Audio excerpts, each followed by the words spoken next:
páginas. Ustedes ya se habrán percatado de eso. ¿Qué es lo que yo les pido a ustedes? Les pido que ustedes puedan imprimir, si es que no tienen todavía la ley 6380/19, me gustaría que ustedes tengan impreso esta guía tributaria que contiene la ley 6380/19 y contiene también el resumen de cada tipo de impuestos. Contiene además las resoluciones de la SED con relación a cada impuesto para poder reglamentar mejor. Por eso es que yo por ejemplo ya tengo impreso, tengo mi anillado y es bastante grueso sinceramente. Pero si es que ustedes se van a desempeñar en el área contable, sería buenísimo para ustedes que lo puedan imprimir y luego lo puedan también tener en forma anillada. Les va a servir muchísimo porque es como un material de consulta que van a poder utilizar en todo momento, no solamente en el curso de auxiliar contable, sino que en el ejercicio de la profesión ustedes van a utilizar muchísimo. Bueno, tenemos a la vista el resumen del impuesto a la renta empresarial que ustedes también lo van a encontrar en la guía tributaria.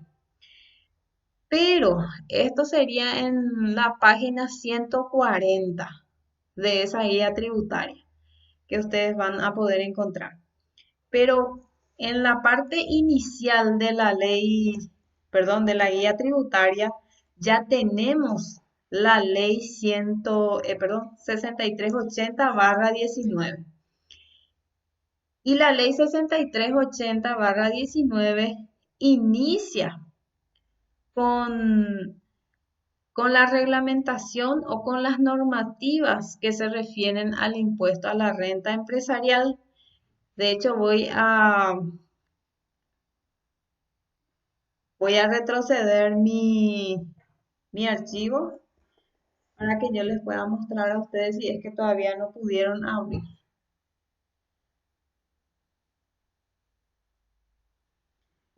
Voy a retroceder para que ustedes puedan ver desde el inicio. Ahí está. Este sería la primera hoja de ese archivo que yo compartí con ustedes. Y dice Ley 6380/19 de modernización y simplificación del sistema tributario nacional. Y se divide, esta ley se divide en libros. Se divide en libros. El primer libro va a corresponder al impuesto a las rentas y el segundo libro va a corresponder a los impuestos al consumo. Y luego creo que tiene un tercer libro. Aquí voy a ver porque si es que muevo demasiado el archivo después ya se me pierde. Voy a ver si tiene disposiciones generales. Un momentito.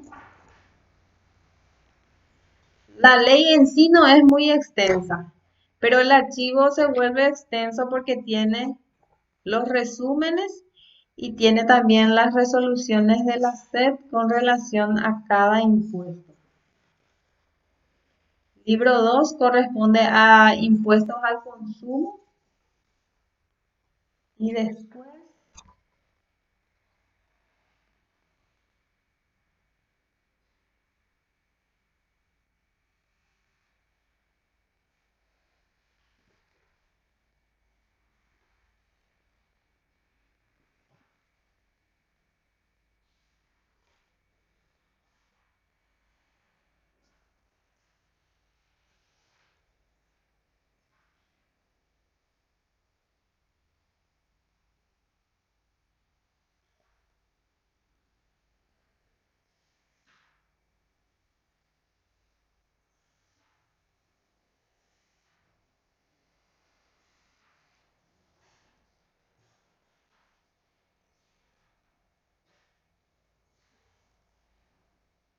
Libro 3 sería disposiciones generales. Entonces, la ley se divide en tres libros. Uno sería impuestos a las rentas, otro impuestos al consumo y el último disposiciones generales.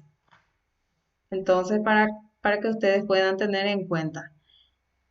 Este, cada libro vuelve a subdividirse otra vez. Cada libro se subdivide en títulos y tiene desde el título 1, o sea que sería, cada libro tiene una subdivisión de acuerdo al tipo de impuesto del que trata. Por ejemplo, el título 1 corresponde al impuesto a la renta empresarial. El título 2 corresponde al IDU. El título 3 corresponde a IRP. El título 4 corresponde a impuesto a la renta de no residentes. Y después ya pasamos al siguiente libro. Y el siguiente libro, que es el libro 2, vuelve a dividirse otra vez en título 1 y título 2 otra vez, que sería del impuesto al valor agregado y el otro título que sería del impuesto selectivo al consumo. Bien, y cada título puede volver a dividirse en capítulos. Por ejemplo, el de impuesto a la renta empresarial, en el capítulo 1 trata sobre el régimen general y luego en el título 2, voy a mirar, tiene que ser régimen simplificado.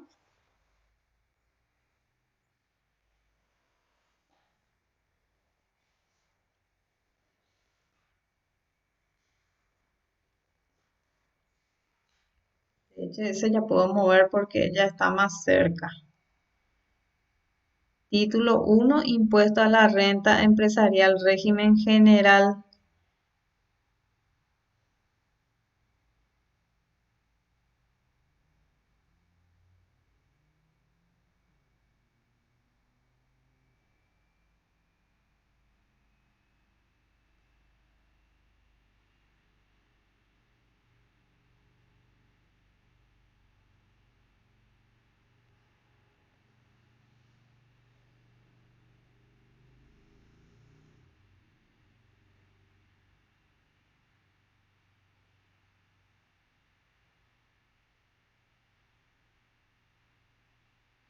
Aquí está, capítulo 2, regímenes simplificados.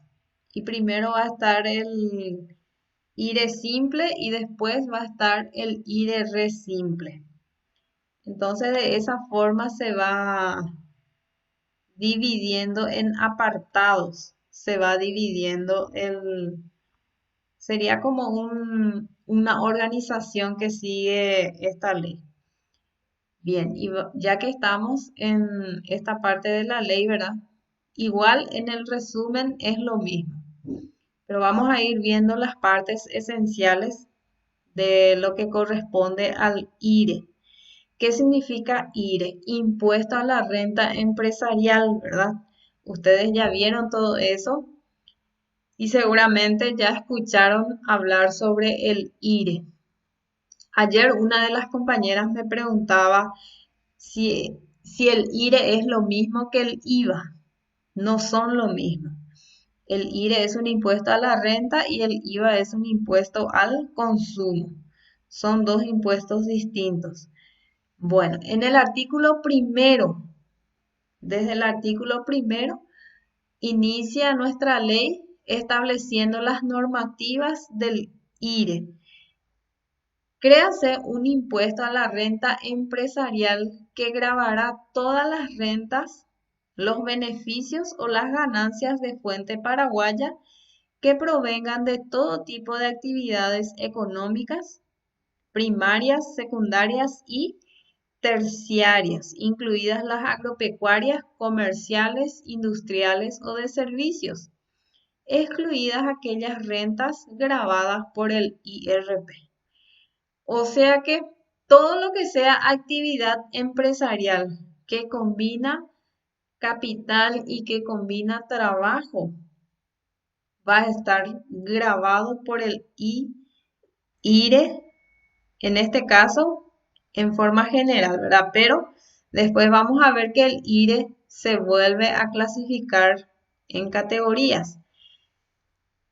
¿Y a qué se refiere cuando dice actividades primarias, secundarias y terciarias? Primarias serían actividades, digamos que inician de algo más o menos natural, ¿verdad?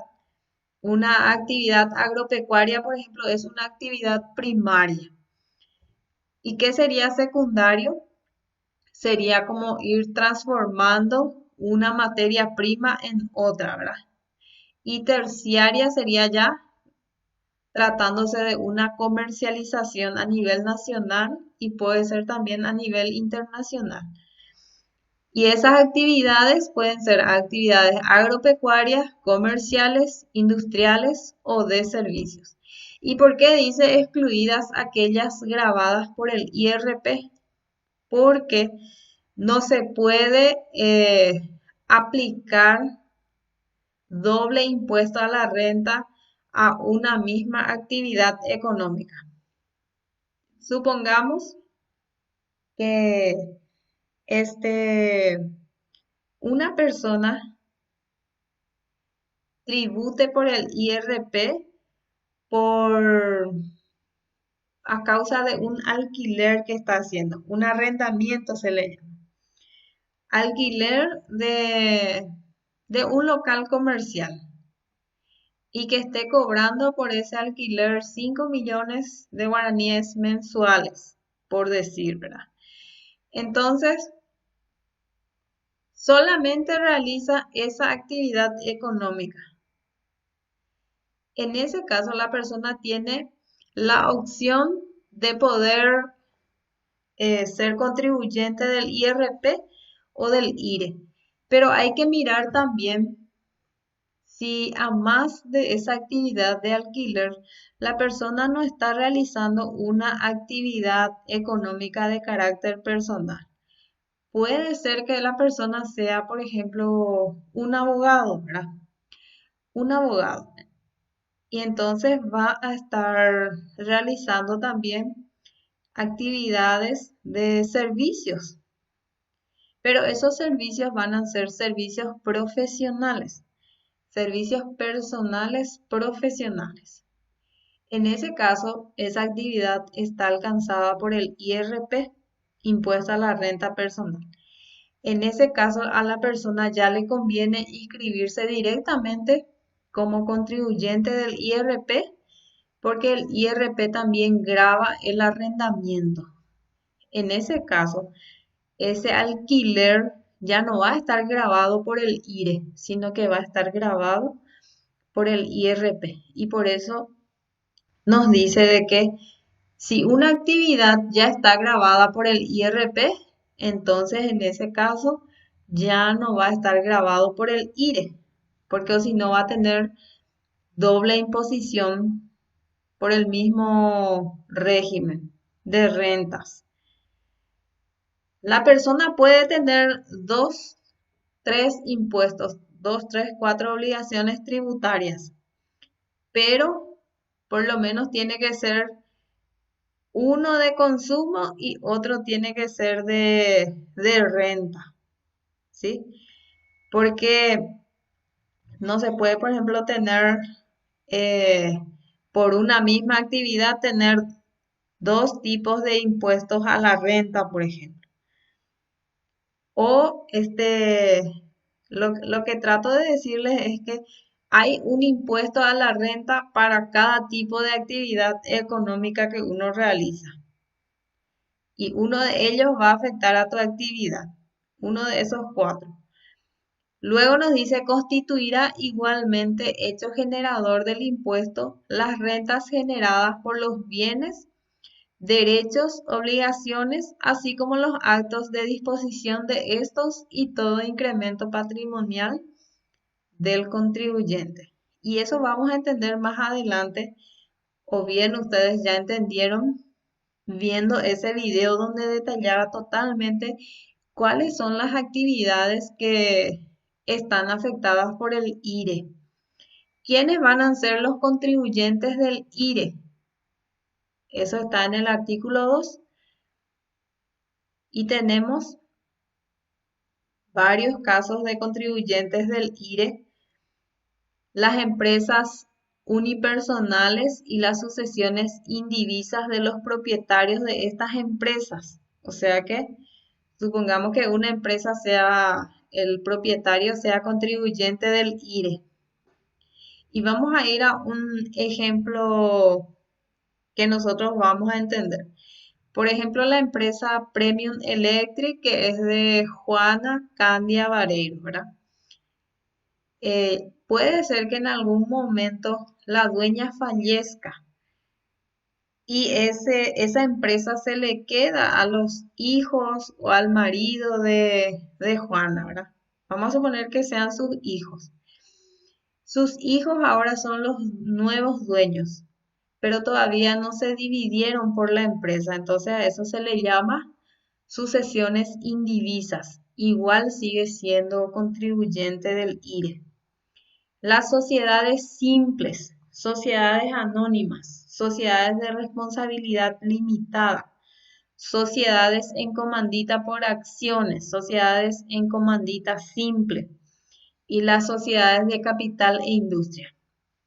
Y aquí vamos a detenernos un ratito porque anteriormente, ¿se acuerdan que en la clase de ayer hablamos de que había un impuesto que se llamaba IRASIS? Y en ese impuesto era un impuesto que gravaba las rentas de las actividades comerciales, industriales y de servicios.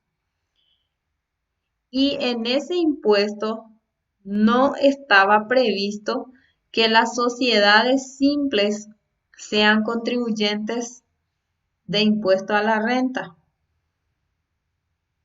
de impuesto a la renta empresarial.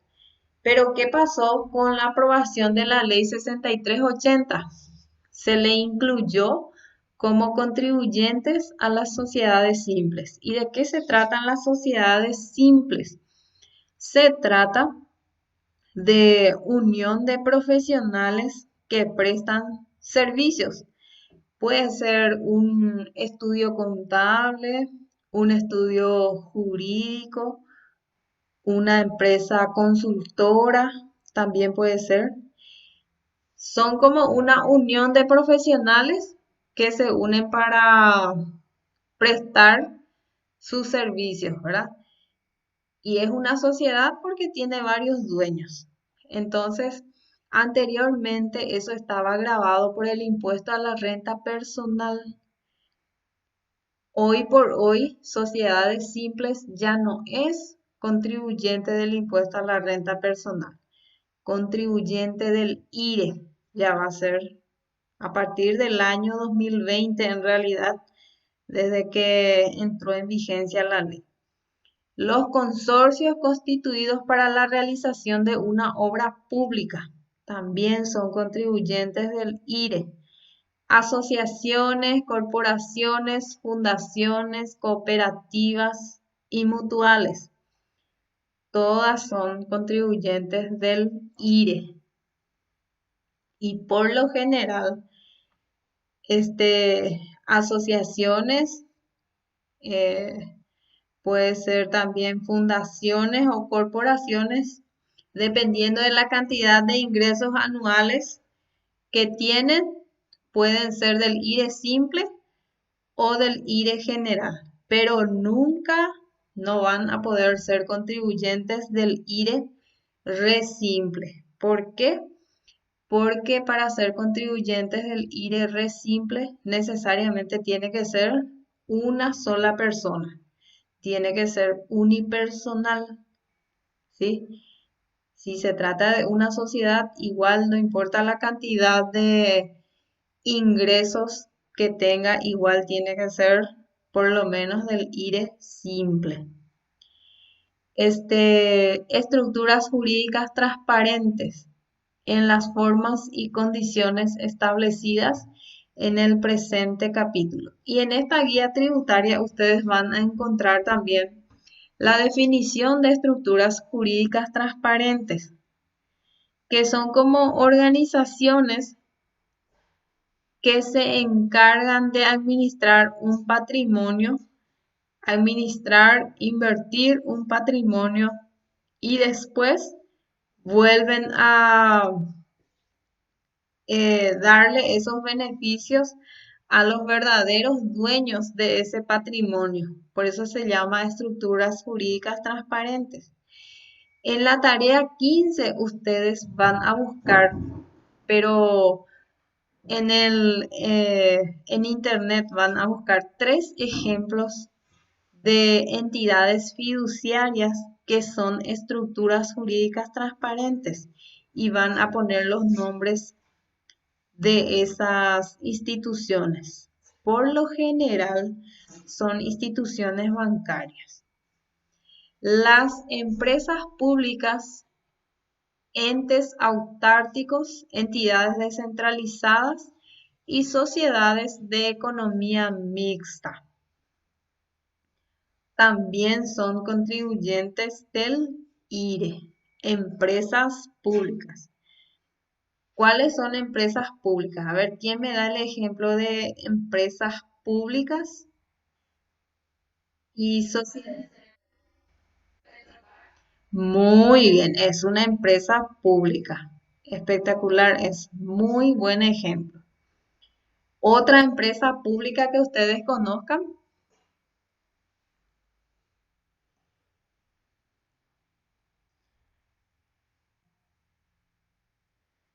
La entidad que presta servicios de electricidad, ¿cómo se llama?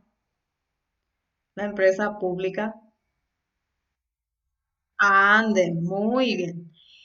Y entidades, sociedades de economía mixta. Cuando decimos economía mixta, estamos hablando de que una parte del capital corresponde al Estado y otra parte del capital corresponde al sector privado. Sí, está bien, IPS. Otro,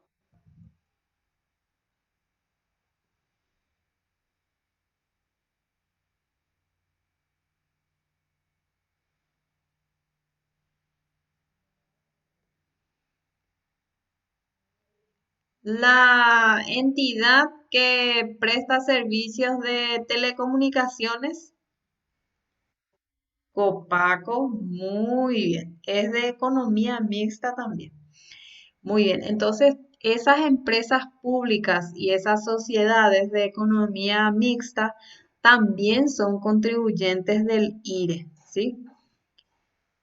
Este, después nos dice las sucursales, agencias o establecimientos permanentes de personas domiciliadas o entidades constituidas en el exterior que realicen actividades grabadas en el país.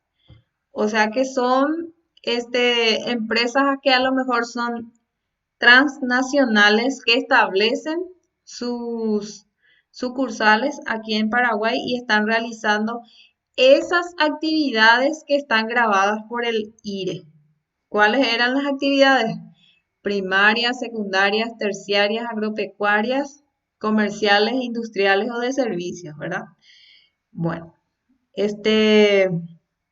las entidades y empresas privadas de cualquier naturaleza con personería jurídica o sin personería jurídica no mencionadas en los numerales anteriores. Las personas jurídicas o estructuras jurídicas transparentes son sujetos de derecho distinto de sus miembros y sus patrimonios son independientes. Después vamos a ver ahora cómo sería el tratamiento de las estructuras jurídicas transparentes.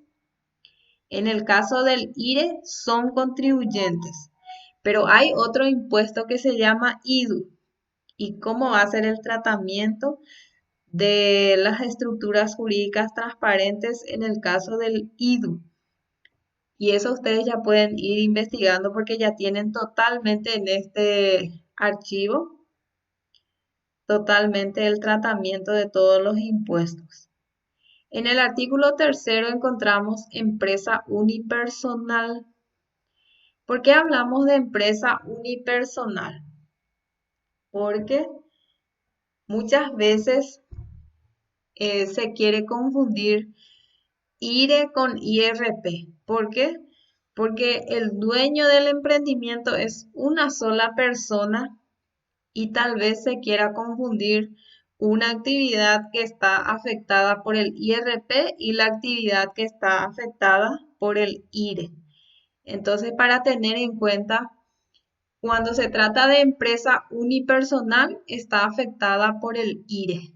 ¿Y cómo vamos a saber si se trata de una empresa unipersonal y no se trata de un servicio de carácter personal? Y nos dice dentro de la ley, se considerará empresa unipersonal a toda unidad productiva perteneciente a una persona física que se conforma de manera organizada y habitual, utilizando, y esta es la clave, utilizando conjuntamente el trabajo y el capital, ambas cosas. Y ahí ya se forma una empresa unipersonal, ¿verdad? Si se combina trabajo y capital. Muchas veces para los servicios personales no es tan necesario el capital, el trabajo nomás. Entonces, ahí un poco para darnos cuenta de la diferencia. Con preponderancia de este último, con el objeto de obtener un resultado económico, o sea que más es capital lo que se necesita para que se considere una empresa. Y ahí nos va a citar cuáles son esas actividades económicas que se consideran de empresa unipersonal y que van a estar afectados por el IRE. Y si son de una sola persona, tienen la posibilidad de estar categorizados dentro del IRR simple si es que sus ingresos anuales no superan, ¿cuántos millones era?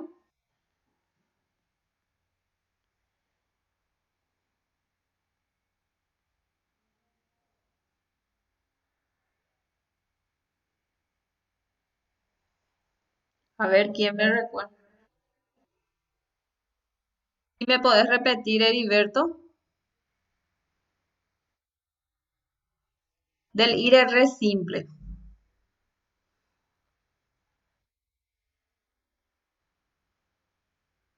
Del IRR simple van a ser las empresas unipersonales si es que no superan cuántos millones sus ingresos anuales.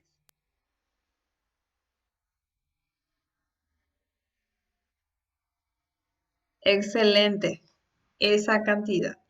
Entonces, si es que está dentro de ese rango de ingresos anuales y si es unipersonal, atienda bien, si es unipersonal, tiene la posibilidad de quedar en el rango de IRR simple que tiene muchas facilidades. Pero si es que supera esa cantidad de ingresos anuales, entonces va a tener que pasar para IRE simple. Y después vamos a ir viendo también de que a veces la empresa es unipersonal, ¿verdad? Realiza estas actividades. Sus ingresos anuales no superan los 80 millones de guaraníes. Hasta ahí vamos todo bien. Pero el contribuyente de IRR simple al vender o al prestar sus servicios tiene que respaldar esas ventas con un documento que se llama boleta re simple. que también ya habíamos estudiado en documentos comerciales. ¿Y qué es lo que sucede con la boleta re simple? La boleta re simple no respalda el IVA crédito fiscal. Entonces, ¿qué sucede? Supongamos Heriberto sea el contribuyente del IRE re simple. Entonces, yo soy su cliente. Entonces, yo, por ejemplo, acá dice reparaciones de bienes en general. Supongamos, Heriberto se dedica a reparar televisores. Un ejemplo, ¿no? Entonces, yo le pido que me repare mi televisor y le pido el comprobante. Él me dice, este trabajo te voy a hacer por 150.000. Entonces, como que yo soy contribuyente del IVA, yo le voy a pedir el comprobante a Heriberto. Y Heriberto, ¿qué tipo de documento está autorizado a emitir por sus ventas?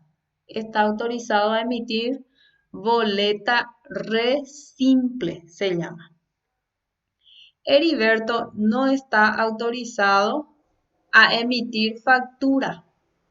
Esa es la diferencia. Entonces, yo como su cliente le voy a decir, no, este a mí no me sirve porque yo soy contribuyente del IVA y tu boleta re simple a mí no me sirve para respaldar mi IVA. Entonces ahí se tiene un inconveniente, ¿verdad? Que a algunas empresas le va a servir ese comprobante que emite Heriberto, pero a otras personas no le va a servir para respaldar su IVA. Y ahí entonces Heriberto va a pensar, ¿verdad? Pero si todo el tiempo voy a tener este problema de que a algunos les sirve y a otros no les sirve mi documento, entonces yo quiero emitir factura. Entonces la ley reglamenta de que si la persona quiere emitir factura, necesariamente tiene que ser contribuyente del IRE simple, ¿sí? Y se puede solicitar para pasar de IRE re simple, para pasar al IRE simple y ser contribuyente del IVA. Y ahí sí ya se te autoriza para poder emitir facturas. Entonces, ahí ya sin problema ya todos, a todos les va a servir tu factura. Entonces, para que ustedes tengan en cuenta el día de mañana, si una persona les pide un asesoramiento en qué categoría me puedo inscribir, entonces ustedes ya le explican esa situación. O puede ser que ustedes mismos también se quieran inscribir en el RUT y para que ustedes manejen un poco cómo se analiza la situación de la persona. Sí,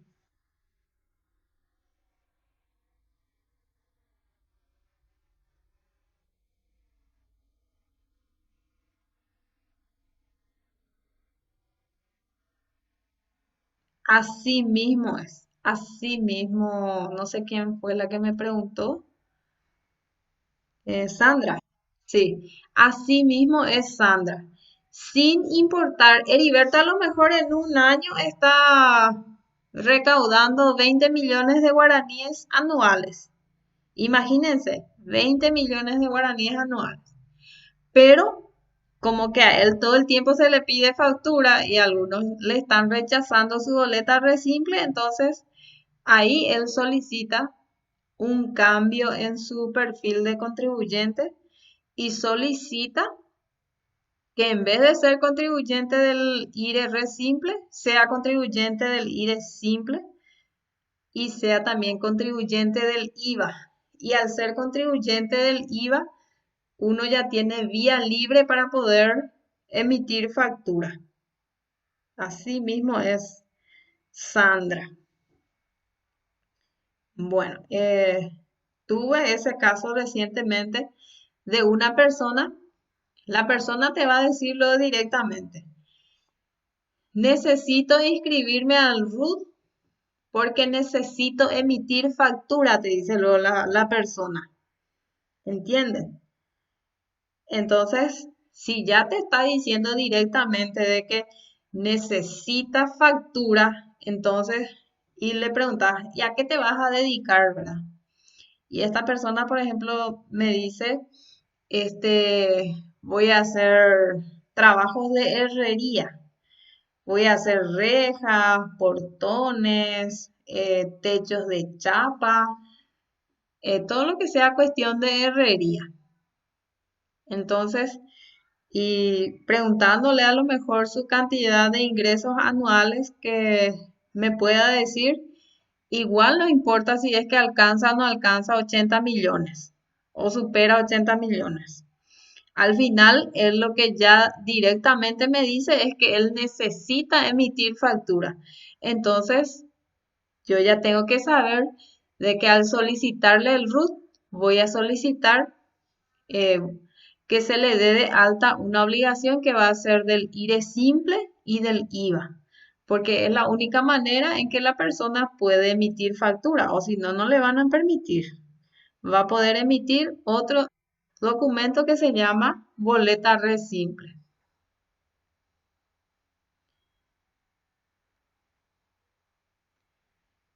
Voy a mirar el chat, no sé si alguien me preguntó algo. Profesora, me voy a desconectar un rato porque tengo un examen final. Ah, bueno, Heriberto me escribió eso. No te preocupes, Heriberto. Bueno, vamos a seguir. Entonces tenemos el listado de actividades a que se puede dedicar una empresa unipersonal. Nos dice, por ejemplo, cesión, uso, arrendamiento y subarrendamiento de bienes, que sería el alquiler, el alquiler. Después, casa de empeño y de préstamo. Corresponde también a combinación de trabajo y capital. Reparación de bienes en general, transporte de bienes o de personas. Estacionamiento de autovehículos, vigilancia y similares, espectáculos públicos, discotecas o similares, restaurantes, hoteles, moteles y similares, agencia de viajes, pompas fúnebres y actividades conexas, lavado, limpieza, teñido de prendas y demás en general, peluquería y actividades conexas, publicidad, construcción, refacción, demolición, carpintería, plomería y electricidad. Entonces, todos se consideran combinación de trabajo y capital. Por lo tanto, siempre van a estar afectados por el IRE, por el IRE. Después vamos a pasar ya al artículo cuarto, estructuras jurídicas transparentes. Y tenemos la definición de estructuras jurídicas transparentes. Se le va a considerar aquellos instrumentos o estructuras jurídicas utilizadas como medio de inversión, administración o resguardo de dinero, bienes, derechos y obligaciones. Estas estructuras se considerarán con efecto fiscal neutro en el IRE por intermediar entre el negocio sujeto a imposición y sus beneficiarios. O sea que cuando estas estructuras jurídicas transparentes operan, se considera que son los dueños de los patrimonios, los dueños de esos bienes, derechos y obligaciones son los que tienen que tributar por el IRE y no la estructura jurídica transparente que está administrando ese dinero ajeno, ¿verdad? Y por eso tiene efecto fiscal neutro en el IRE. Y la misma cosa también va a ser en el IDU. Si es que distribuyen utilidades, van a ser contribuyentes del IDU. Y si es que no, no, ¿verdad? Entonces tenemos nos dice se incluirán como estructuras jurídicas transparentes a negocios fiduciarios. Y esto es lo que se les pide a ustedes en la tarea 15. Van a buscar en internet ejemplos de empresas que realizan negocios fiduciarios en Paraguay. Y les va a aparecer un listado de principalmente de entidades financieras, entidades bancarias. Y creo que se les pide 4. Entonces, para que ustedes tengan en cuenta. Fondos patrimoniales de inversión creados al amparo de la ley número 5452/2015.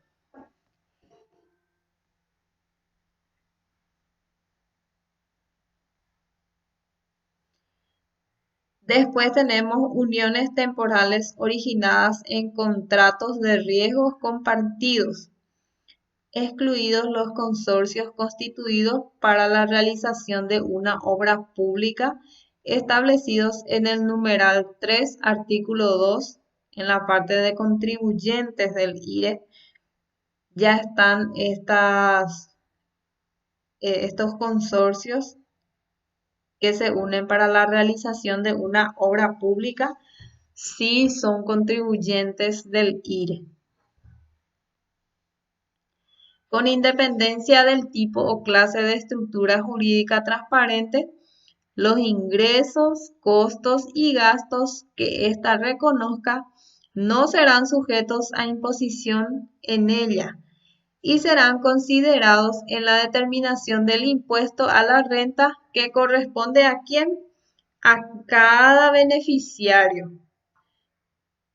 A cada dueño del patrimonio le va a corresponder pagar el IRE y no a la empresa que está administrando ese patrimonio, sino a los verdaderos dueños. Se entenderá como beneficiarios aquellos designados como tales en los contratos de negocios fiduciarios de fondos patrimoniales de inversión y de las uniones temporales. Después tenemos en el artículo 5, residencia de las personas jurídicas o estructuras jurídicas. ¿Quiénes se van a considerar residentes en el territorio nacional? Y hay 2 casos. Las personas jurídicas y demás entidades constituidas de acuerdo con las leyes nacionales. A estas personas se les va a considerar residentes. Y las personas jurídicas del exterior y demás entidades no constituidas de acuerdo con las leyes nacionales, pero que igual establecen su domicilio en el país desde su inscripción en el registro público correspondiente. Después tenemos fuente de las rentas. ¿Por qué nosotros hablamos de la fuente de las rentas? Porque sin duda importa muchísimo de dónde provienen las rentas de las personas, ya sean físicas o jurídicas.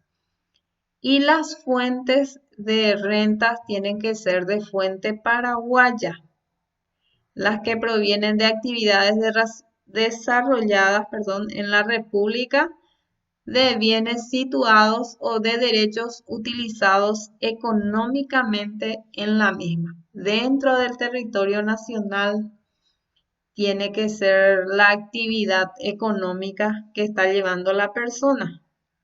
Supongamos que Sandra tiene una actividad agropecuaria en Formosa, ¿verdad? Supongamos que ella vive en el Chaco, pero tiene una actividad económica en Formosa, que es de ella.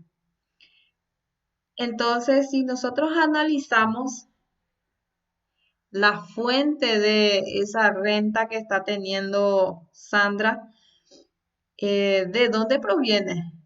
¿Es de fuente paraguaya? No es de fuente paraguaya, es de fuente extranjera. Entonces no va a estar afectado por el IRE acá en Paraguay. Pero ¿saben qué? Sí va a estar afectado por el impuesto que rige en ese país. Eso es lo que va a pasar. Por eso siempre vamos a analizar de dónde tiene que ser la fuente de la renta en este caso. En el artículo 7 tenemos nacimiento de la obligación tributaria. No sé si ustedes llegaron ya a leer, seguro que sí, las personas que ya hicieron su tarea 14, ya leyeron qué significa, por ejemplo, hecho imponible, qué significa base imponible, qué significa nacimiento de la obligación tributaria, qué significa exoneración. En el caso de nacimiento de la obligación tributaria, siempre vamos a encontrar estos términos en cada impuesto. Si estudiamos IRE, vamos a encontrar estos términos. Si estudiamos IDU, va a estar otra vez. Si estudiamos IRP, va a estar otra vez. Y así en cada impuesto siempre vamos a tener estos aspectos. Hecho generador, base imponible, nacimiento de la obligación tributaria, contribuyentes, tasas, también vamos a encontrar siempre. ¿Cuándo nace la obligación tributaria del IRE? ¿Qué significa nacimiento? ¿Desde qué momento un contribuyente está obligado a tributar por un impuesto? Hecho generador, ¿qué es? Algo que uno realiza, una actividad económica que uno realiza y esa actividad que está realizando esté afectado por ese impuesto. Es hecho generador. Hecho generador se llama eso. En este caso, hecho generador del IRE, ¿qué era? Actividades económicas primarias, secundarias, terciarias, agropecuarias, comerciales, industriales o de servicios, que combinen capital y trabajo, ¿verdad? Eso sería hecho generador. Y nacimiento de la obligación tributaria ya viene a ser desde cuándo uno está afectado por el impuesto después de realizar esas actividades. Y nos dice de que nace al cierre del ejercicio fiscal. ¿Se acuerdan cómo era la definición de ejercicio fiscal? Un ejercicio fiscal por lo general inicia desde enero y culmina en diciembre. Dura un año. Termina el 31 de diciembre. Y nos dice aquí el que coincidirá con el año civil. Entonces, iniciando desde enero hasta diciembre tenemos un ejercicio fiscal. Y cuando culmina un ejercicio fiscal, nosotros hacemos el cierre del ciclo contable, también se da el cierre al 31 de diciembre. Entonces, a partir de ese momento, si la empresa, ya sea unipersonal o sea una sociedad, si es que tiene ganancias en su negocio, esa ganancia está grabada por el IRE. Y cuando digo grabada, ustedes después ya van a analizar y van a leer su guía tributaria. Grabada es con B corta cuando estamos utilizándolo en el ámbito tributario. Pero cuando decimos grabar, de grabar, por ejemplo, un video, un audio, se escribe con B larga. Atiendan un poco ese detalle, porque después seguramente en sus cuadernos van a estar escribiendo también esa palabra. Igual, la SEP está facultada a fijar un ejercicio fiscal diferente para cada tipo de empresa, dependiendo de a qué actividad se dedica, sobre todo a las actividades agropecuarias, que Depende mucho de la estación del año para que pueda producir y comercializar sus productos. Bueno, después vamos a hablar de la renta bruta. Renta bruta, que creo que ustedes también ya hicieron dentro de la tarea 14. ¿Qué significa renta bruta? ¿Qué se considera renta bruta? La renta bruta viene a ser la diferencia entre el ingreso bruto total, o sea que sería como el importe total de las ventas de una empresa y el costo de las mismas, o sea que se hace una resta. Eh, se tiene que totalizar cuál es el importe total de las ventas. Y después al restarle el costo de ventas, ustedes ya conocen esa cuenta costo de ventas. ¿De qué se trata? Al restarle el costo de ventas, da un resultado. Si ese resultado es positivo, entonces ese resultado se llama renta bruta. O sea que la palabra renta tampoco es de nuestro uso habitual muchas veces, pero tenemos que saber de que renta significa ganancia. Renta significa utilidad, significa un resultado positivo. Y al decir bruta, estamos diciendo de que no es todavía la ganancia definitiva. ¿Por qué? Porque lo que hice fue restar de mis ventas totales, resté el costo de ventas. Nada más, ¿verdad? Y me sobra un saldo positivo. Es una renta bruta. ¿Por qué? Porque todavía me falta restar los gastos operativos.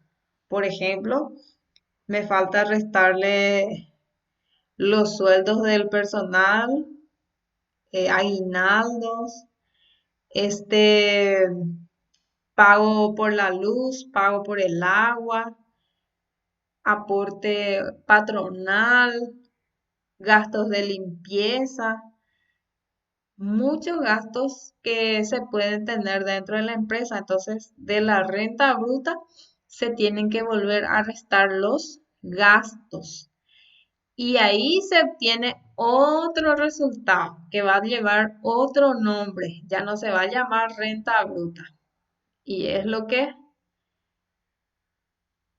vamos a ver después cuando hagamos la aplicación del impuesto. Se va a llamar renta neta.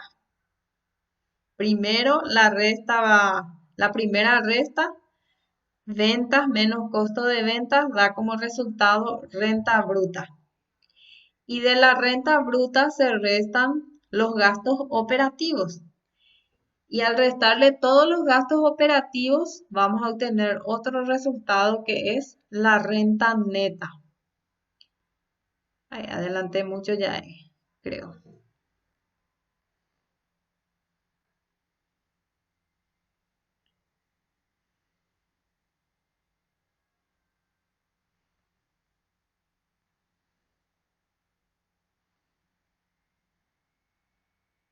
Aquí es.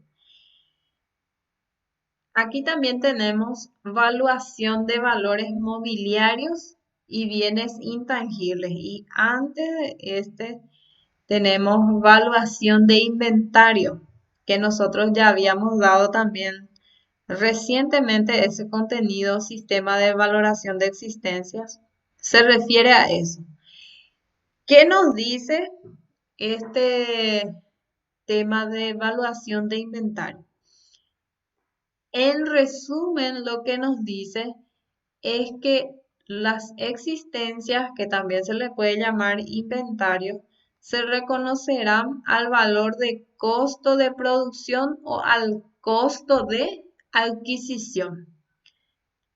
Ustedes ya saben porque ya habíamos hecho ficha de mercaderías y siempre estamos utilizando el costo por el cual compramos la mercadería.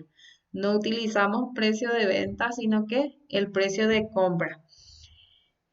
Y esta forma de valorar la existencia siempre tiene que estar adaptado a las modalidades del negocio y que no ofrezcan dificultades y estén prescritos en las normas internacionales de información financiera NIF. Entonces, esto es lo principal de evaluación de inventario, que es también sinónimo de existencia. Después vamos a ver un poco los activos fijos que están en el artículo 11. Constituirán activos fijos los bienes tangibles de propiedad, planta y equipo que sean propiedad del contribuyente para ser usados en la producción o abastecimiento de bienes o servicios, para rentar a terceros o para propósitos administrativos sobre los cuales se espera sean usados durante más de un ejercicio fiscal. Por eso se le llama activos fijos, con excepción de los bienes destinados a inversión o para la venta. No pueden ser considerados activos fijos cuando se trata, por ejemplo, de mercaderías o de bienes que están destinados a la venta. Bueno, entonces, ¿qué pasa con los activos fijos de los contribuyentes del IRE? Hay dos procedimientos que se suelen hacer con los activos fijos. Un procedimiento que se llama depreciación y otro procedimiento que se llama revalúo. ¿Y qué nos dice con relación a la depreciación? Que será la distribución sistemática del desgaste o deterioro que experimente el bien, el cual deberá considerar la estimación de vida útil para cada tipo o clase de activo fijo. Y al final, en el resumen, ustedes van a encontrar en la parte de IRE, van a encontrar una tabla que define cuáles son los bienes del activo fijo y cuál es el tiempo de vida útil estimado para cada tipo de bien.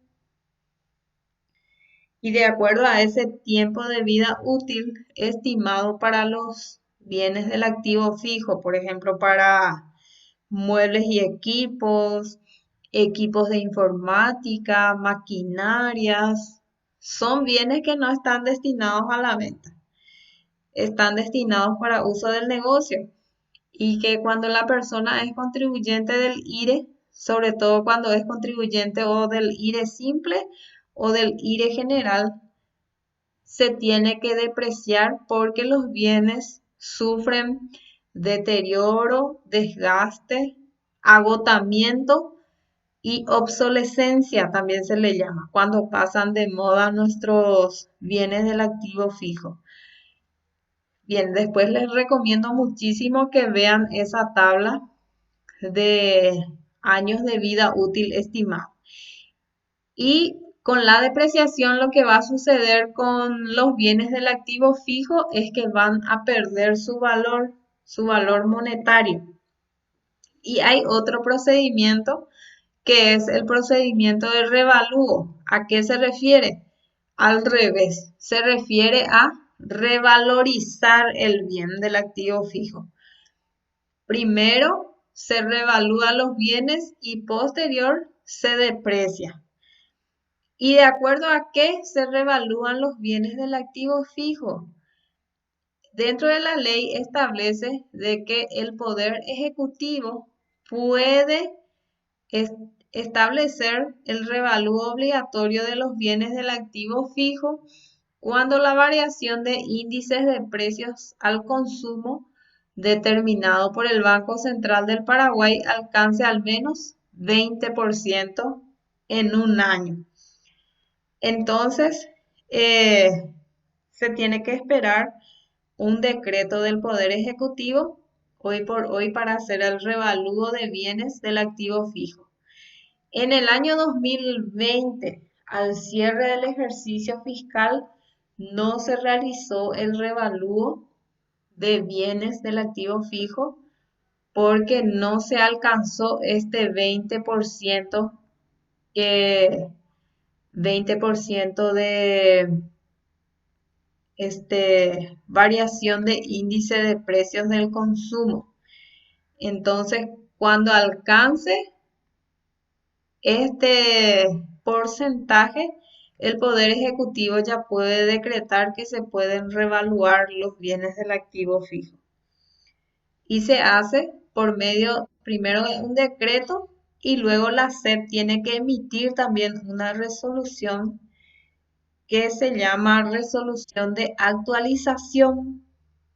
En esa resolución de actualización, la SEP emite unos números que se llaman coeficientes de revalúo, que se van utilizando para poder multiplicar por el precio de cada bien y el resultado ya viene a ser un precio nuevo, un precio revalorizado. No sé si alguien está abriendo su micrófono para preguntar algo. Sí, sí, te escucho.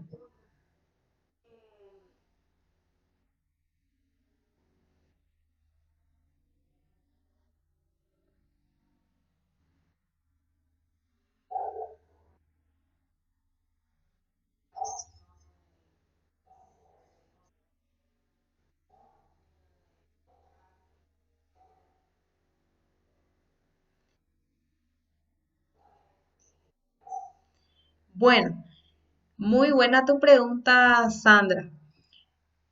La SEP es la entidad que regula las normativas para poder recaudar los impuestos, ¿verdad?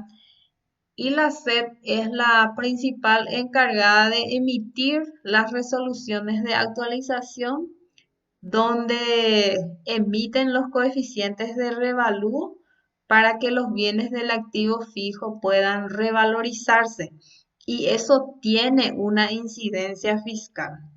¿Qué significa eso? De que si todas las empresas de Paraguay, no es solamente mi empresa o la empresa de mi vecino o de mi ciudad, sino que todas las empresas del Paraguay, si es que hay una resolución para revalúo, todas las empresas tienen que revaluar sus bienes. Entonces, eso va a tener una incidencia fiscal. Más la depreciación va a tener también una incidencia fiscal. ¿Y por qué se hace el revalúo de los bienes? El revalúo de los bienes se hace porque hay bienes que con el tiempo ya se van a conseguir más caro. Que por ejemplo se puede comprar a una fecha, se puede comprar a un precio y después, pasado unos años, ya aumenta su valor. Por ejemplo, el terreno. El terreno es así. Se compra por un precio y si de repente uno tiene por varios años ese terreno, sabe perfectamente de que 5 a 10 años después va a poder vender si es que quiere, pero a un precio muy, muy alto de lo que había comprado. A eso se le llama revalorizar, ¿verdad? Sube el precio de un activo. Entonces, con el revalúo, lo que se busca es eso, porque nosotros en nuestro registro contable, por ejemplo, vamos a tener un terreno, ¿verdad? Que la empresa compra por decir 30 millones, ¿verdad? Ese va a ser un activo fijo de la empresa. Pero ¿qué va a pasar? Si la empresa sigue teniendo ese terreno, ¿qué va a pasar con ese terreno? Va a subir de precio, ¿verdad? Y nosotros, nuestro registro contable también necesitamos que esté actualizado. Si la empresa quiere vender de, de, de- por un periodo de 5 años después de haber comprado, quiere vender ese terreno, ¿por cuánto ya va a vender, verdad? Por eso necesitamos tener actualizado también nuestro registro contable y los bienes del activo fijo, por eso se revalúan. y se deprecian a la vez. No el terreno, pero hay bienes que se revalúan y se deprecian. Pero en el caso del terreno solamente se le hace el revalúo. ¿Para qué? Para actualizar el precio de ese bien. ¿Y cómo voy a actualizar el precio de ese bien? Para eso es que tengo que fijarme en ese decreto donde el Poder Ejecutivo emite su aprobación para que se realice el revalúo de los bienes del activo fijo. ¿Y quién reglamenta? Reglamenta la SED, porque a partir de ese decreto, la SED elabora una resolución que se llama resolución de actualización y te dice, ¿verdad? Por ejemplo, si adquiriste un terreno en el mes de enero del año 2021, entonces a este tiempo tenés que multiplicar por tal número, por este coeficiente, para que se pueda revalorizar. Y cada año se tiene que hacer si es que así lo decreta el Poder Ejecutivo. ¿Sí? ¿Y de qué dependemos? El índice de precios del consumidor significa la inflación. ¿Cuánto estaba, por ejemplo, un terreno antes y cuánto está un terreno hoy por la inflación, ¿verdad? ¿Cuánto estaba antes un alquiler de, de una pieza con baño antes y cuánto cuesta hoy? A eso se le llama índice de precios del consumidor. Eso le sirve como base a la SED. Siempre el Banco Central del Paraguay emite un índice de precios del consumidor y eso le sirve de base a la SED para poder saber cuánto por ciento fue la inflación. Y de acuerdo a ese porcentaje de inflación, emite sus coeficientes de revalúo de modo que los bienes del activo fijo puedan más o menos actualizar su precio, ¿verdad? Para tener una base. Y una vez que se revalúa los bienes del activo fijo, también se deprecia, porque hay bienes del activo fijo, no es así el terreno, pero por ejemplo, equipos de informática. ¿Qué pasa con equipos de informática? Tiene años de vida útil muy cortos. Actualmente sus años de vida útil previsto, según el decreto que ustedes tienen también dentro de esta guía tributaria, solamente 2 años de vida útil se le da a equipos de informática. Y entonces para eso también depreciamos. Primero hacemos un revalúo y después hacemos una depreciación. ¿Para qué hacemos la depreciación? Porque sabemos bien que baja el valor de algunos bienes del activo fijo como el equipo de informática. Lo que una computadora o un teléfono celular de alta gama que yo haya comprado el año pasado, si yo quiero vender hoy, a lo mejor si yo compré por 2 millones, hoy ya no voy a poder vender por 2 millones, ¿verdad que es así? ¿Por qué?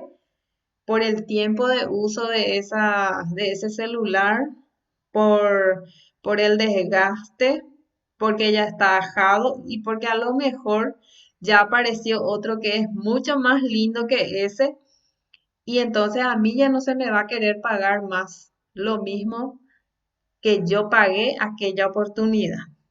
Entonces, por eso se hace el procedimiento de la depreciación.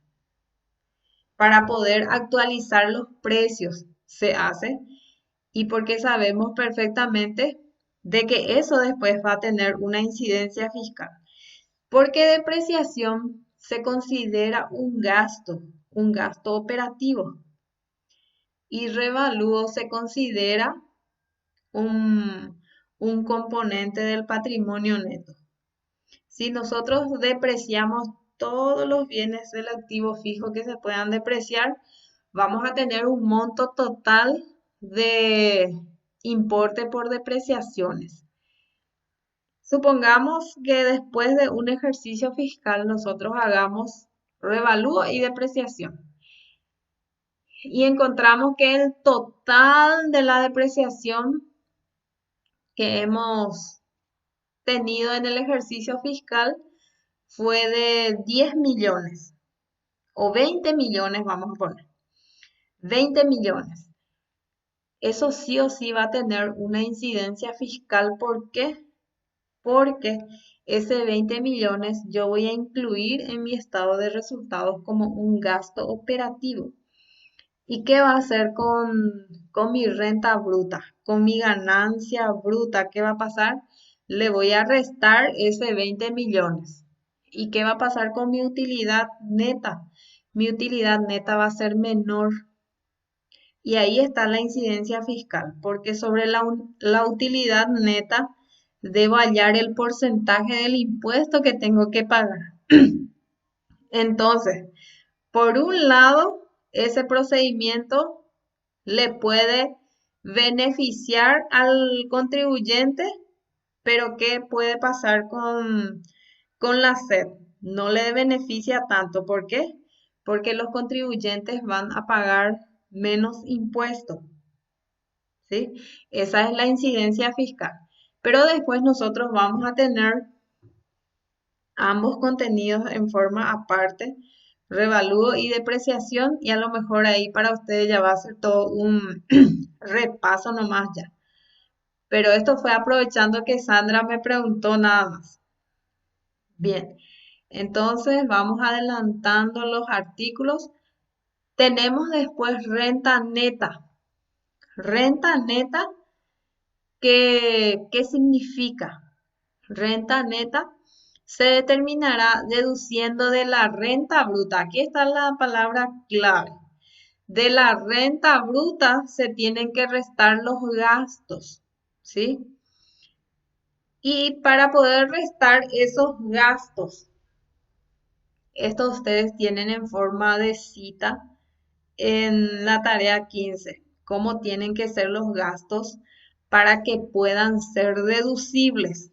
Y tiene que ser un gasto necesario para obtener y mantener la fuente productora. No es que todos los gastos que yo encuentre en mi camino, como se dice, voy a poder restarle a mi renta bruta, sino que tiene que ser necesario para obtener y mantener ese trabajo que estoy realizando.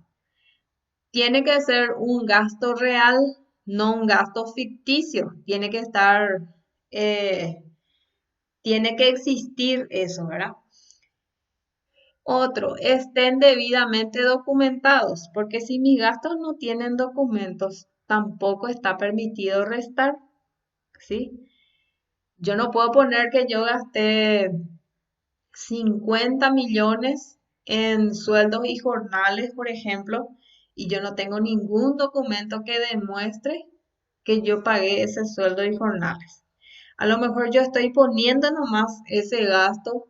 ¿Para qué? Para disminuir mi renta neta y para poder pagar menos impuestos, porque el impuesto se paga sobre la renta neta. Entonces, por eso hay unos requisitos que se tienen que tener en cuenta para poder restar los gastos. No sea a precio superior al de mercado en los casos en que la operación deba documentarse con una autofactura. Es muy delicado. Autofactura es un documento que la propia empresa emite para poder documentar gastos que haya realizado con personas que no son contribuyentes. Y a veces se tiene luego un monto limitado que se puede hacer figurar en la autofactura. Y por lo general, en un mes una empresa no puede emitir autofactura por mayor valor al sueldo mínimo legal vigente. Y además, las autofacturas no tienen que firmar personas que ya son contribuyentes. Entonces, todo eso se tiene que tener en cuenta para que un gasto sea deducible, para que se pueda restar. Y después tenemos ejemplos de gastos deducibles. ¿Qué es lo que yo puedo restar de mi renta bruta? A eso se refiere. Sí, te escucho.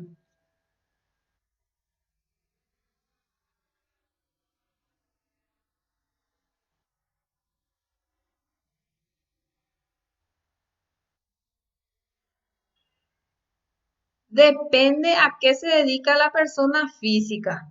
Se puede también. Depende. Si la persona física es contribuyente del IRE, sí puede utilizar también autofactura. Si es que es contribuyente del IRE, pero si es contribuyente del IRP, no. Entonces, supongamos que la persona física tenga una empresa, ¿verdad? Que sea una empresa unipersonal y que tenga un gasto que no está pudiendo documentar, entonces ahí puede utilizar autofactura.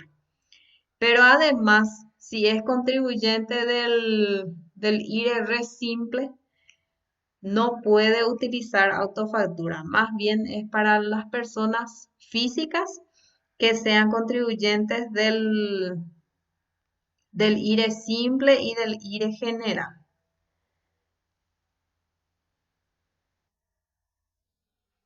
No, no hay de qué. Bueno, entonces tenemos los ejemplos de los gastos que son deducibles. Gastos generales del negocio, las remuneraciones que son los sueldos, los aguinaldos, beneficios a trabajadores, gastos de constitución, intereses, alquileres,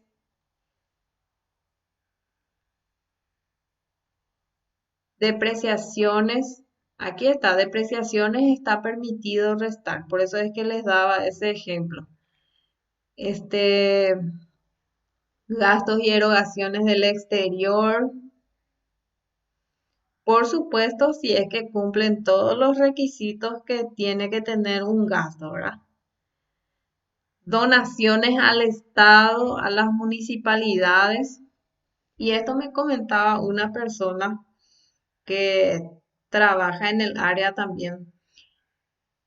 Las donaciones está permitido restar en el IRE y también en el IRP está permitido restar como un gasto, si es que una persona realiza donación, pero la SEP te tiene que dar un certificado de que sos una persona que comunicó y que está habilitado para realizar esas donaciones. No es tampoco que las donaciones están, que son deducibles, ¿verdad? Entonces yo como empresa hago nomás ya mi donación a una entidad, a una iglesia, por ejemplo, ¿verdad? No es así. Yo primero tengo que comunicar a la SED, tengo que llenar unos requisitos como empresa que va a donar y después recién me va a servir eh, esa donación que realicé, ahí recién me va a servir como para poder deducir como un gasto. De lo contrario, no me sirve. Este, aquí, por ejemplo, dice las donaciones al Estado, a las municipalidades, a la Iglesia Católica y demás entidades religiosas reconocidas por las autoridades competentes. Eso primero, luego, ¿verdad? Así como las entidades con personería jurídica de asistencia sanitaria, social, educativa, cultural, caridad o beneficencia que previamente estas entidades tienen que estar reconocidas como entidad de beneficio público por la SEP. Si es que no son entidades reconocidas como de beneficio público, entonces igual no me va a servir esa donación que yo realicé a estas entidades. Por eso es muy importante tener en cuenta este aspecto.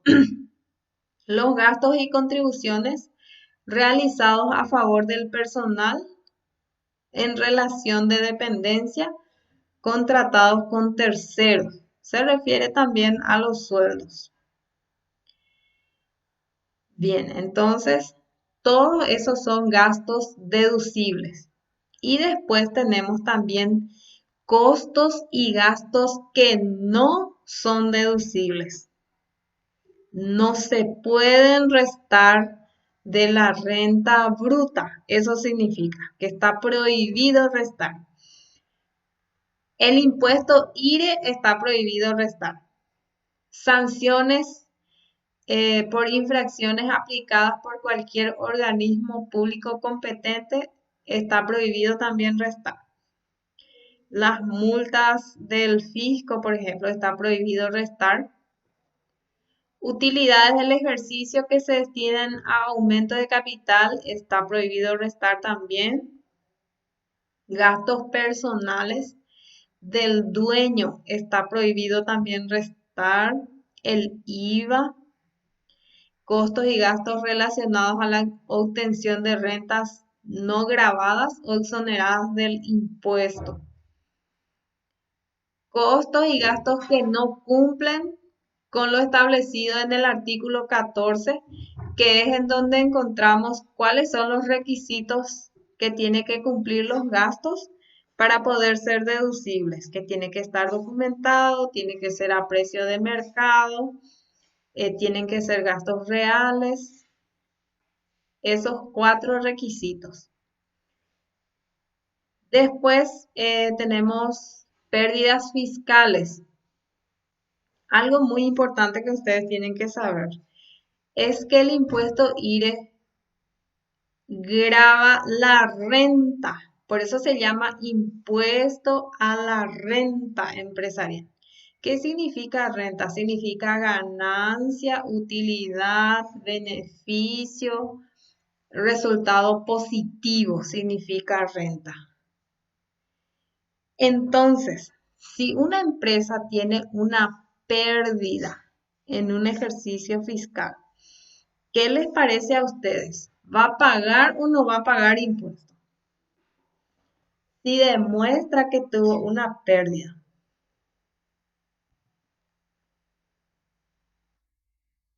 no paga. Muy bien.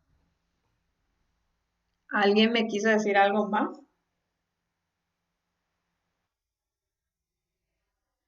No paga. Muy bien. Y aparte de no pagar el impuesto, esa pérdida después se puede ir utilizando para compensar con las rentas netas de los siguientes ejercicios. ¿Por cuánto tiempo puede utilizar? Por 5 años. 20% de lo que tuvo pérdida una empresa puede ir cargando en los siguientes años para poder compensar dentro del formulario, y eso va a hacer que disminuya también la cantidad de impuestos que va a pagar la empresa. Muy bien, después tenemos renta neta presunta. ¿Qué significa presunta? Renta neta real y renta neta presunta. Es real cuando nosotros hacemos ventas totales menos costo de ventas totales y obtenemos renta bruta. Y de esa renta bruta nosotros volvemos a restar los gastos operativos y ahí tenemos una renta neta real. Porque es algo basado en lo real, porque todos los gastos que nosotros restamos son gastos que la propia ley me permite restar. Pero hay otro tipo de renta neta que se llama renta presunta y la propia ley también establece para ciertos casos, establece un porcentaje para poder hallar renta presunta. ¿Qué significa eso? De que no existiendo una cantidad de ingresos y no hay documentos que demuestren que se realizaron gastos, entonces hay una presunción de utilidad, o sea que se piensa o la SED presume de que la persona tuvo una ganancia, ¿verdad? ¿Y cuánto presume la SED que ganó una empresa? Por lo general, la renta presunta va a ser el 30% de los ingresos totales. De todo lo que él ingresó, multiplicamos por el 30% y eso es lo que la ley presume que se ganó en una actividad económica. Por eso dice ahí en las actividades de forestación y en la enajenación de inmuebles urbanos y rurales que formen parte del activo fijo, el contribuyente podrá determinar la renta neta imponible aplicando el 30% sobre el valor de la venta. Supongamos que la empresa vende un inmueble y no tiene un comprobante de cuánto había gastado por ese inmueble, pero sí sabe por cuánto va a vender, ¿verdad? Entonces, la propia ley le permite aplicar sobre el 30% que va a ser la renta neta presunta. El 30% sería como la ganancia que se presume que tuvo en una venta. Entonces, eso va a ser renta neta presunta. Y sobre esa renta neta presunta se aplica también el porcentaje del impuesto, la tasa del impuesto. A eso se le llama renta neta presunta. Y vamos a ver también en una de las categorías del IRE, nosotros podemos utilizar renta neta presunta, que es en la categoría del IRE simple, que es en donde la ley nos permite hallar renta neta presunta. Vamos a adelantar un poquito. Tasa. La tasa del IRE será del 10% sobre la renta neta. Entonces, sobre la ganancia que tiene una empresa, la ganancia final al cierre de un ejercicio fiscal de un año, si es que tiene ganancia, el 10% de su ganancia es lo que corresponde de impuesto cuando se trata del IRE general y del IRE simple. Pero después vamos a ver de que no es lo mismo para el IRE re simple. Viene a ser de otra manera. Se paga un canon fijo. El liquidación De clavo de este impuesto se hace mediante formularios y cada tipo de IRE tiene su propio formulario. Cada tipo de IRE tiene su código de obligación y todo se hace mediante la plataforma del sistema Marangapú.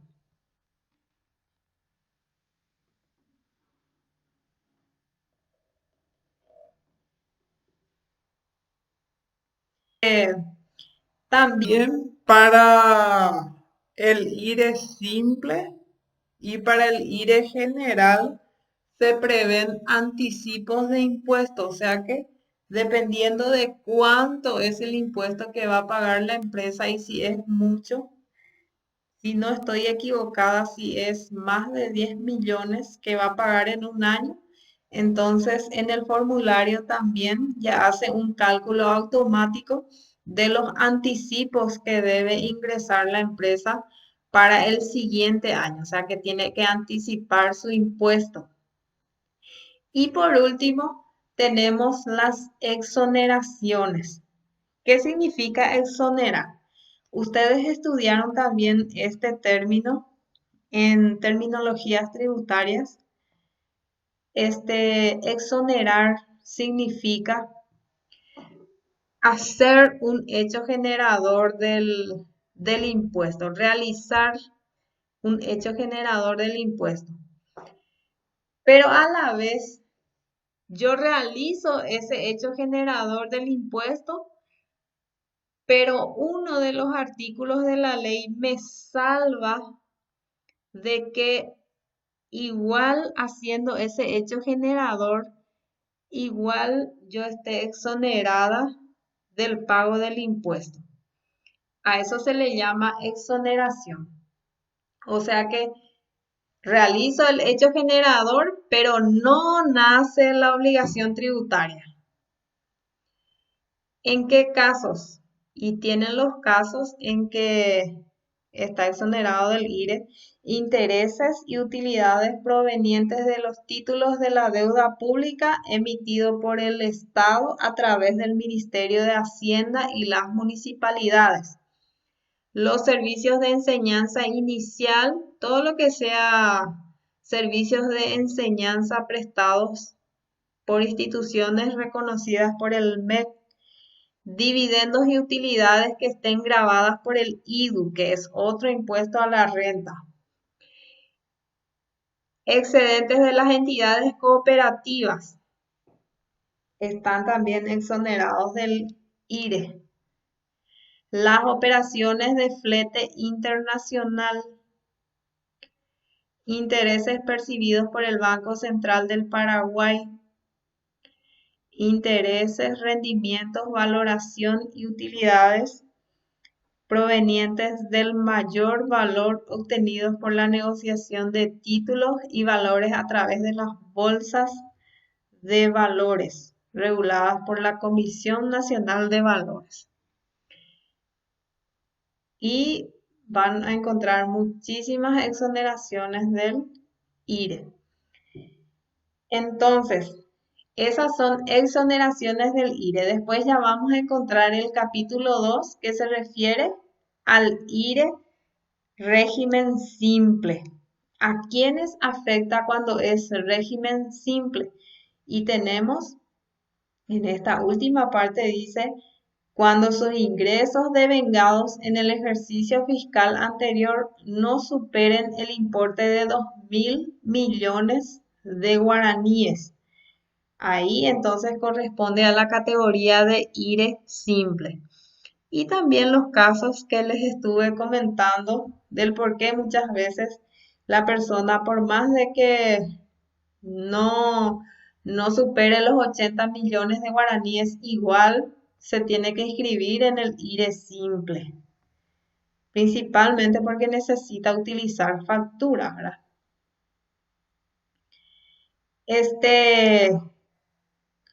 Dichos contribuyentes podrán liquidar el presente impuesto determinando su renta neta sobre la base real o la base presunta. Tienen ustedes un cuadro en la tarea 15 en donde deben llenar esta parte que está diciendo aquí, la base imponible. Para el IRE simple, la base imponible va a ser la renta neta o si no, la renta presunta. ¿Cuál de los dos se va a elegir? El que resulte menor. Sí o sí, cuando es contribuyente del IRE simple, se tiene que hacer el cálculo de la renta neta real y el cálculo de la renta neta presunta. Y el que se va a elegir como base imponible va a ser el monto que resulte menor. ¿Cómo se va a hallar la renta neta presunta? Aquí nos dice 30% de la facturación bruta anual es la renta neta presunta. Y la renta neta real va a ser diferencia positiva entre total de ingresos y egresos relacionados directamente a la actividad gravada, siempre que los mismos se encuentren debidamente documentados y cumplan todos los requisitos, representen una erogación real, tiene que tener autofactura si es que se puede documentar con autofactura, no debe superar el precio de mercado. Ahí repite todito otra vez los requisitos para que los gastos puedan ser deducibles.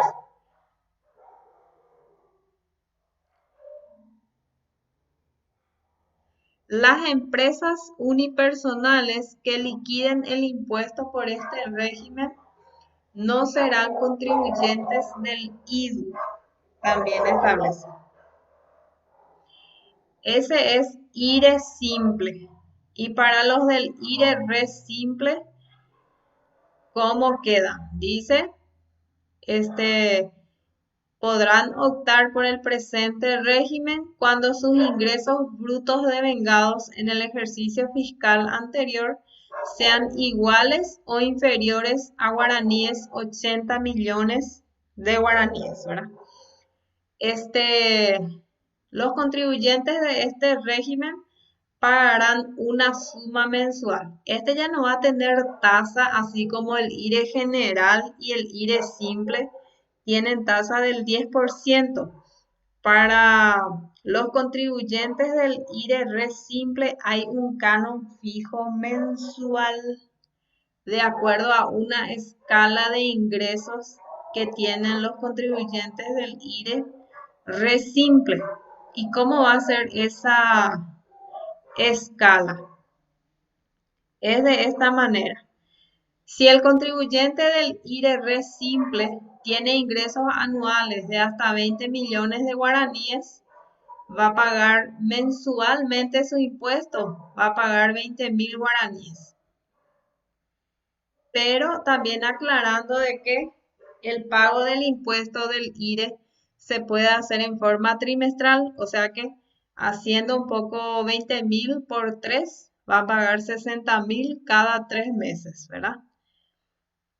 Si su ingreso anual supera los 20 millones de guaraníes y va hasta 40 millones de guaraníes, va a pagar un canon fijo mensual de 40.000 cada mes. Y si va a pagar en forma trimestral, va a ser de 120.000 cada 3 meses.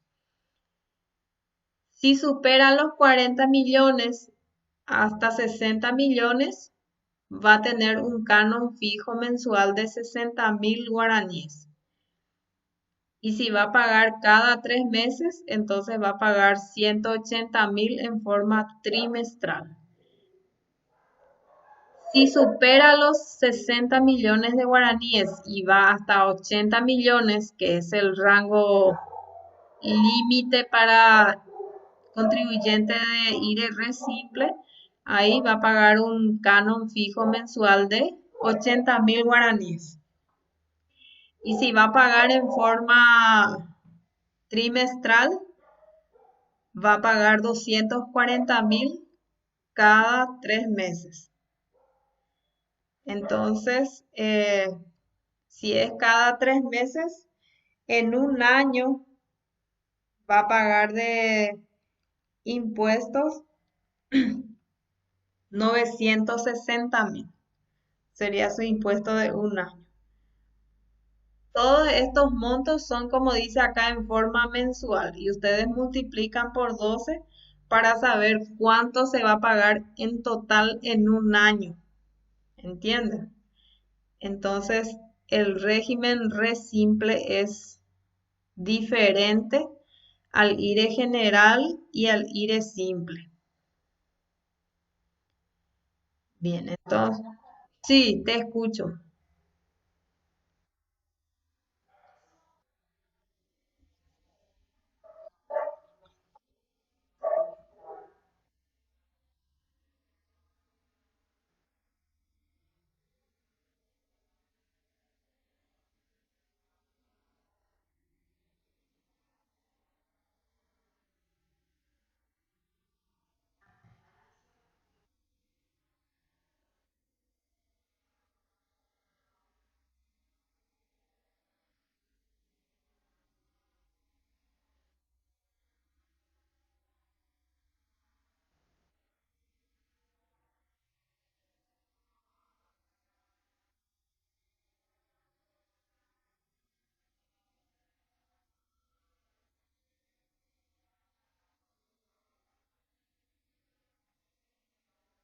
Bueno, muy bien. No sé quién era, Sandra seguramente, ¿verdad? Es- no, no te preocupes. Cuando ustedes preguntan, a mí me encanta porque sé que ustedes están muy atentas en clase o atentos en clase. Bueno, con relación a tu primera pregunta, Sandra, cuando es contribuyente del IRS simple, nosotros utilizamos un formulario para declarar distinto, que es el formulario, esperen que un ratito, formulario 500, si no estoy equivocada. Utilizamos ese formulario y tiene un formato bastante sencillo y solamente lo que te pide es cuánto fue el ingreso anual de ese contribuyente.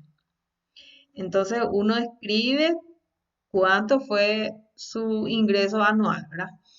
Después te pide, de acuerdo a tu ingreso anual que uno escribió, directamente en forma automática. Eso ya no nos encargamos nosotros. En forma automática, al escribir cuánto fue mi ingreso anual, el propio formulario se encarga de calcular cuánto va a ser mi impuesto a pagar. O sea que no es que yo voy a decidir si yo voy a pagar 20.000, 40.000 o 60.000 o 80.000 mensual, ¿verdad? Directamente el formulario. Y actualmente el formulario del IRE Re Simple ya te calcula también en forma automática cada 3 meses cuánto vas a pagar. Entonces ahí ya aparece ya pagos trimestrales, dice luego. Y te pone ahí, supongamos, si estás dentro del rango de, por decir, de la última escala, 80.000 mensual, entonces en pagos trimestrales te va a aparecer 240.000, 4 veces te va a aparecer. 4 pagos de 240.000. Y ahí en ese casillero al lado te va a decir qué fecha va a vencer tu pago. Te va a decir, tu primer pago va a vencer tal fecha, tal fecha, tal fecha. ¿Verdad? Tu segundo pago, tercer pago y cuarto pago. Entonces ahí uno ya sabe cuánto va a pagar en forma trimestral y cada cuánto vence. ¿Qué es lo que va a pasar si la persona, por ejemplo, dice, depende también en qué fecha uno presenta su formulario? Porque fecha de presentación de formularios del IRE se presenta una vez al año. Y para el IRE re simple y para el IRE simple vence en marzo. Tenemos tiempo, el cierre del ejercicio fiscal es el 31 de diciembre y la SEP nos da tiempo desde enero hasta marzo para poder presentar nuestro formulario. Y cuando es del IRE general nos da tiempo hasta abril, hasta el cuarto mes. Entonces, si yo soy del IRE re simple y yo ya presenté luego en marzo, ya presenté mi formulario, entonces ahí yo no tengo de otra, ¿verdad? Tengo que pagar sí o sí el que es trimestral, porque en marzo ya presenté y de los 3 primeros meses ya tengo que pagar porque corre desde enero hasta marzo, ¿verdad? Pero los que siguen yo ya puedo pagar en forma mensual. De abril puedo pagar en abril, de mayo puedo pagar en mayo, de junio puedo pagar en junio, ¿verdad? Pero supongamos que yo me atraso, por ejemplo, este, en mi pago por decir, de junio.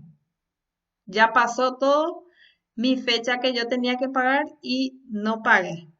Me quiero acercar otra fecha, porque eso también depende de la terminación de RUT para saber qué día vence.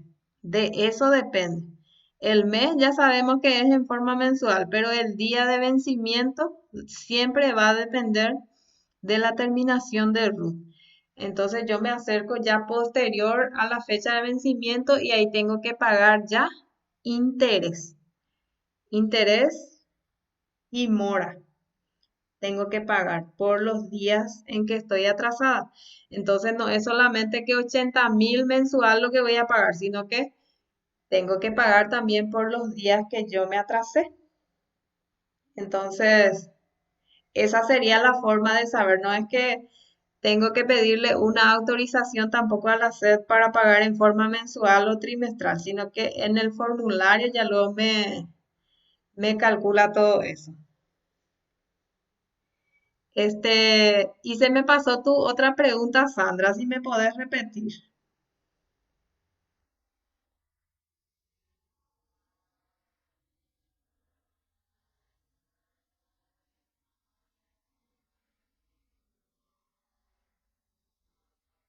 Sí.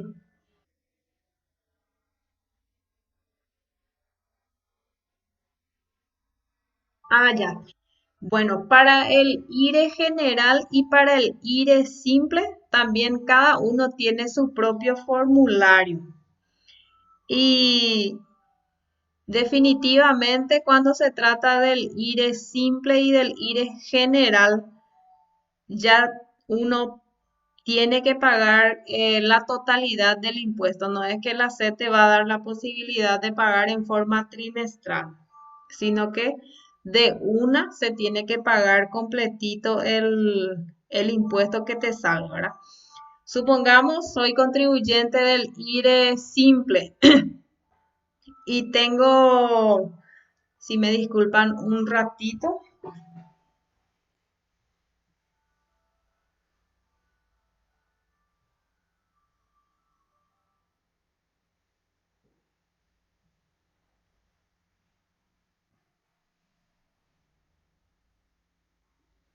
estaba sonando una alarma y por eso les tuve que dejar. Este, Supongamos que soy contribuyente del IRE simple y tengo una ganancia del ejercicio fiscal de, les estoy hablando de renta neta, que sea de 15 millones. Un ejemplo nada más. Es mi renta neta. Ese es el monto que resulta menor, porque hay que tener en cuenta de que para IRE simple hay que hallar renta neta real y renta neta presunta.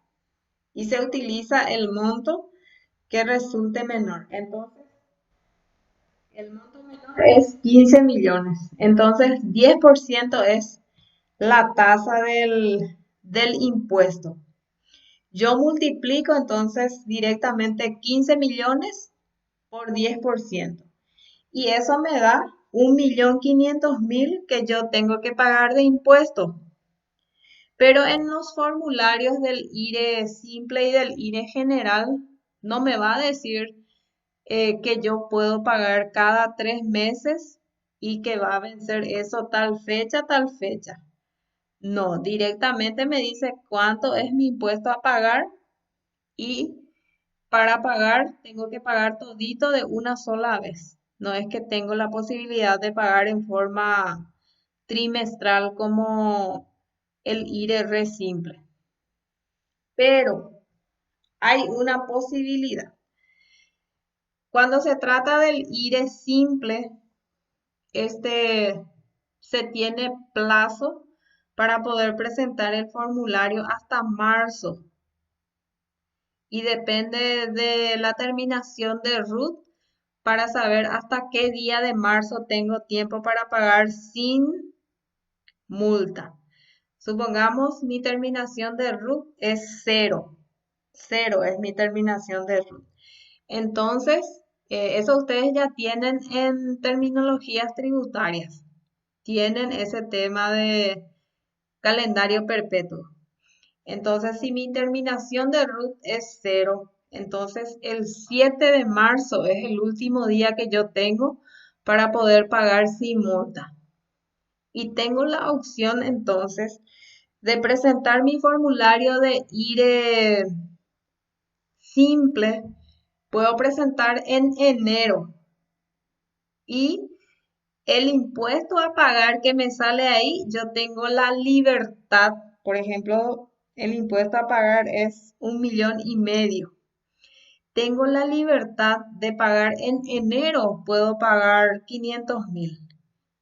Yo nomás sin problema, porque nosotros podemos generar nuestra boleta de pago a través del sistema Marangatú. Entonces, yo en generar boleta de pago voy a escribir que quiero pagar 500,000 y genero mi boleta de pago. En febrero vuelvo a generar mi boleta de pago por 500,000. No tiene todavía ninguna multa, nada, porque hasta el 7 de marzo yo puedo pagar eso como yo quiera, sin multa, sin interés. Después yo el 5 de marzo, por decir, puedo generar mi última boleta de pago por 500,000, sin multa, sin interés, ni nada. Y ahí ya pago todito ya mi impuesto. Pero para eso, como les dije, tengo que presentar ya en enero, ¿verdad? Pero ¿qué es lo que suele pasar por lo general? Que el 31 de diciembre cierra un ejercicio fiscal y siempre queremos esperar hasta el último momento para presentar nuestro formulario, por A o B motivo, ¿verdad? Entonces presentamos ya lo en marzo. En marzo, supongamos presento luego el 6 de marzo y tengo un impuesto a pagar de 1,500,000. Entonces, sí o sí, yo antes del 7 de marzo, puede ser ese mismo día o antes el 6, tengo que generar mi boleta de pago y tengo que pagar ya la totalidad. Ese 1,500,000 ya tengo que pagar todo si es que no quiero pagar multas e intereses, porque mi fecha de vencimiento ya es luego al día siguiente o ese mismo día. Entonces, sí o sí tengo que pagar todo de una sola vez, y pagando todo ese 1,500,000, yo ya estoy pagando totalmente mi impuesto por todo ese año. No es como el IRR simple, que tengo que estar pagando 1,500,000 cada 3 meses, sino que ese ya es el total de todo el año ya. Así es en el IRE simple y en el IRE general. Bueno, pero sí te escucho.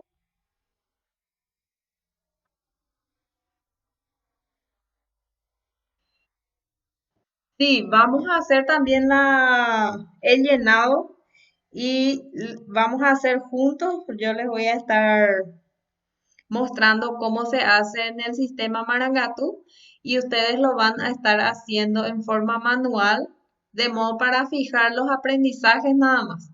Porque hay que tener en cuenta que ustedes necesitan un usuario y una clave de acceso para poder utilizar el sistema Marangatu.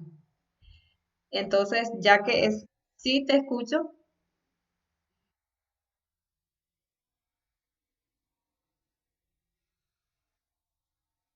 Ujú. Se puede también, pero nosotros vamos a hacer primero, vamos a hacer casos prácticos. Por ejemplo, yo les voy a presentar unos casos prácticos. Vamos a resolver primero esos casos y después vamos a elegir tres de esos casos para poder hacer el llenado de formularios. Entonces, si de repente vos querés, te animás a hacer en la cuenta de tu mamá, estaría bien. Solamente que en la parte de los datos del contribuyente no te va a salir los datos de las personas que nosotros tenemos en nuestro ejercicio. Ese sería el inconveniente. Pero sin problema vos podés ir probando, nada más que no vas a presentar. sino que para probar nomás vas a ir ingresando montos para ver si te sale como tiene que ser, pero sin presentar.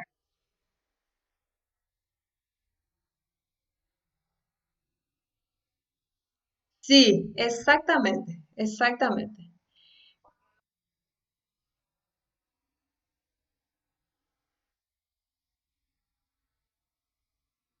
Sí. ¿Contribuyente de qué sería tu mamá, Heriberto? Del... Ah, ya entiendo. Excelente. Igual nomás todos los impuestos que puedas vas a poder practicar con el de ella. Solamente que vas a llenar los formularios, pero no presentar para que no le afecte.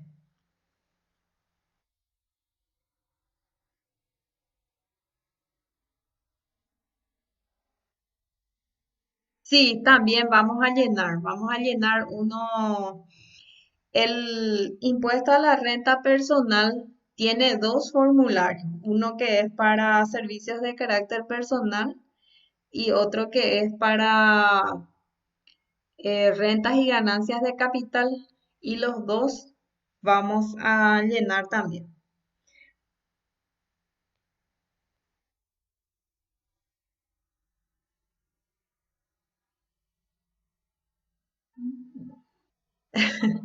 No, y ustedes se van a dar cuenta de que teniendo ese manejo de la parte de la reglamentación, primero tenemos que manejar todo. Primero manejamos toda la reglamentación. Después vamos a aplicar los casos prácticos y vamos a ver cómo se resuelve en cada caso. Y posterior vamos a elegir uno, dos o tres de cada tarea. Vamos a elegir para poder hacer el llenado de los formularios. Sobre todo lo que vamos a hacer el llenado del IRE, de formularios del IRE, del IRP y del IVA. Es lo que sí o sí tenemos que hacer, porque son los formularios